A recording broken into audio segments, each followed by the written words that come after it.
அஸ்ஸலாமு அலைக்கும் வரஹ்மத்துல்லாஹி வபரகாத்துஹு. அன்பிற்குரிய சகோதரர்களே, இந்த உலகத்தில் கவலையில்லாத மனிதன் யாராவது இருக்கிறார்களா என்றால் இல்லை என்றுதான் சொல்ல வேண்டும். ஒருவருக்கு குடும்ப கவலை, ஒருவருக்கு தொழில் சரியாக அமையவில்லையே என்ற வேதனை, ஒருவருக்கு பிள்ளை இல்லையே என்ற கண்ணீர், இன்னொருவருக்கு பிள்ளைகளே கவலையாக மாறியிருக்கும் நிலை, சிலருக்கு வருமானம் இல்லாத கவலை, சிலருக்கு வந்த வருமானத்தில் பறக்கதில்லையே என்ற நெருக்கடி. இப்படி ஒவ்வொருவருக்கும் கவலையின் ரூபம் மாறுபடுகிறது. ஆனால் கவலை இல்லாத வாழ்க்கை யாருக்கும் இல்லை. சில நேரங்களில் அந்த கவலை நம்மை உள்ளுக்குள்ளே நசுக்கி விடுகிறது. மனம் துவண்டு போகிறது. என்னதான் செய்தாலும் சரியாவதில்லையே என்ற எண்ணம் வர ஆரம்பிக்கிறது. ஆனால் அன்பர்களே, ஒரு மூமின் இப்படிப்பட்ட நேரங்களில் எப்படி இருக்க வேண்டும் என்பதற்கு அல்குரானும் அருமை நாயகம் ஸல்லல்லாஹு அலைஹி வஸல்லம் அவர்களின் வாழ்க்கையும் அழகான வழிகாட்டுதலை தருகிறது. எந்த நிலையிலும் நீங்கள் மனம் தளர்ந்து விடக்கூடாது. உங்களுக்கு வரும் பிரச்சனைகளை நினைத்து உருகி உங்களை நீங்களே அழித்து கொள்ளக்கூடாது. குரான் நம்மை தெளிவாக சொல்கிறது, அல்லாவின் பேரருளை விட்டு நீங்கள் நிராசை அடைந்து விடாதீர்கள் என்று. இந்த உலகத்தில் சில விஷயங்களை நாம் மிக விரும்புவோம். ஆனால் அது நமக்கு கிடைக்காமல் போகலாம். சில விஷயங்களை நாம் வெறுப்போம். ஆனால் அதுதான் நமக்கு வந்து சேரும். இதை வைத்து நாம் நினைத்தது எதுவுமே நடக்கலையே என்று அல்லாவின் மீது தவறான எண்ணம் வைத்துக் கொள்ளக்கூடாது. ஏனென்றால் அல்லாஹ் தெளிவாக சொல்கிறான், அல்லாஹ்வுக்கு தெரியும், உங்களுக்கு தெரியாது. இந்த ஒரு வாக்கியத்தில் ஒரு முழு வாழ்க்கை தத்துவம் அடங்கியிருக்கிறது. அன்பர்களே, இதற்கு அழகான ஒரு நிகழ்ச்சி ஹதரத் தாவூத் அலைஹிஸ்ஸலாம் அவர்களின் காலத்தில் நடந்தது. ஒரு பெண், விதவையான ஒரு தாய், 3 பெண் பிள்ளைகளின் பொறுப்பை தனியாக சுமந்த ஒரு பெண் தாவூத் அலைஹிஸ்ஸலாம் அவர்களிடம் வந்து ஒரு கேள்வி கேட்டாள். உங்களுடைய ரப்பு அநியாயக்காரனா இல்லையா நீதமானவனா என்று கேள்வி கேட்கும்போதே அவளுடைய குரலில் வலி இருந்தது. தன்னுடைய கணவனை இழந்த வேதனை, வறுமை, குழந்தைகளின் பசி, தினக்கூலி வாழ்க்கை, நூல் திரித்து வாழ்ந்த ஒரு பெண்ணின் வாழ்க்கை. ஒரே நாள் உழைப்பு, ஒரே நாள் முதலீடு, அதுவே கழுகால் தூக்கிச் செல்லப்பட்ட போது அவளுடைய வாழ்க்கையே இருட்டாக தெரிந்தது. இது கூட அல்லாஹ்வுக்கு பிடிக்கலையா என்ற கேள்வி அவளுடைய உள்ளத்திலிருந்து வந்தது.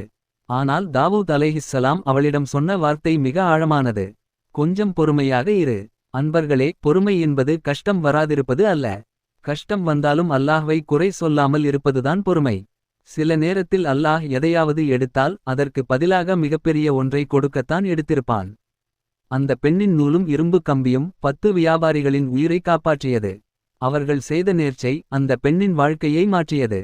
அவள் இழந்தது நூல் மட்டுமல்ல, ஆனால் அவள் பெற்றது 1000 தங்க காசுகள். இது அல்லாவின் நீதம்.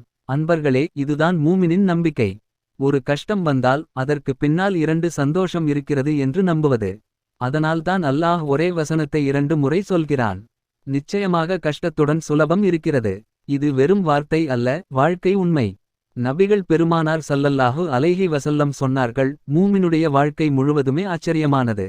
சந்தோஷம் வந்தால் நன்றி செலுத்துகிறான், அது அவனுக்கு நன்மையாகிறது. கஷ்டம் வந்தால் பொறுமை காக்கிறான், அது கூட அவனுக்கு நன்மையாகிறது. அன்பர்களே, உம்மு சுலைம் ரலியல்லாஹு அன்ஹா அவர்களின் வாழ்க்கை இதற்கு மிகப்பெரிய சாட்சி. தன்னுடைய குழந்தையை இழந்த பிறகும் அல்லாஹ் கொடுத்த அமானிதத்தை அல்லாஹ் எடுத்து கொண்டான் என்று சொன்ன அந்த ஈமானின் உயரம் அல்லாவின் பரக்கத்தாக மாறியது.